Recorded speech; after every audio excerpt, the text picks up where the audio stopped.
5 versets pour bannir la stagnation financière. Activez les bénédictions de l'abondance par la foi.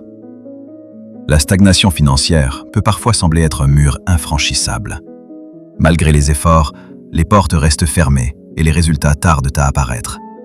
Pourtant, la parole de Dieu nous enseigne que notre situation actuelle ne détermine pas notre avenir. Lorsque nous plaçons notre confiance en Dieu, il est capable d'ouvrir des chemins là où il n'y en a pas et de répandre ses bénédictions en abondance. Le premier verset se trouve dans Malachie 3:10.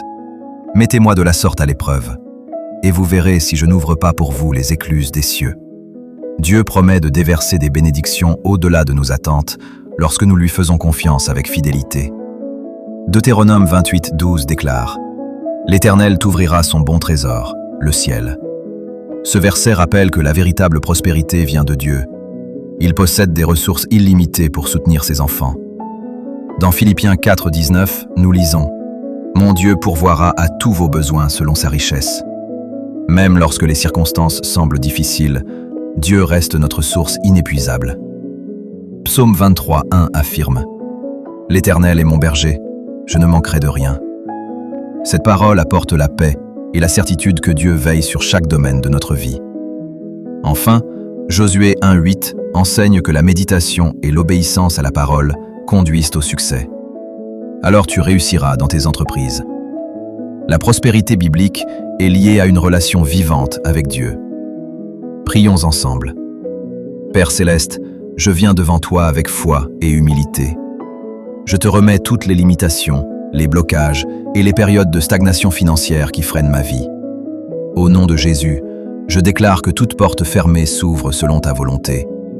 Renouvelle mes forces, donne-moi la sagesse pour prendre les bonnes décisions et dirige mes pas vers les opportunités que tu as préparées pour moi. Que ta faveur m'accompagne, que l'abondance remplace le manque et que je sois une source de bénédiction pour les autres. Je crois que tu es mon pourvoyeur et que tes promesses s'accomplissent dans ma vie. Amen. La foi ne nie pas les difficultés, mais elle nous permet de regarder au-delà d'elles. En méditant ces versets et en plaçant votre confiance en Dieu, vous ouvrez votre cœur à son action et à ses bénédictions.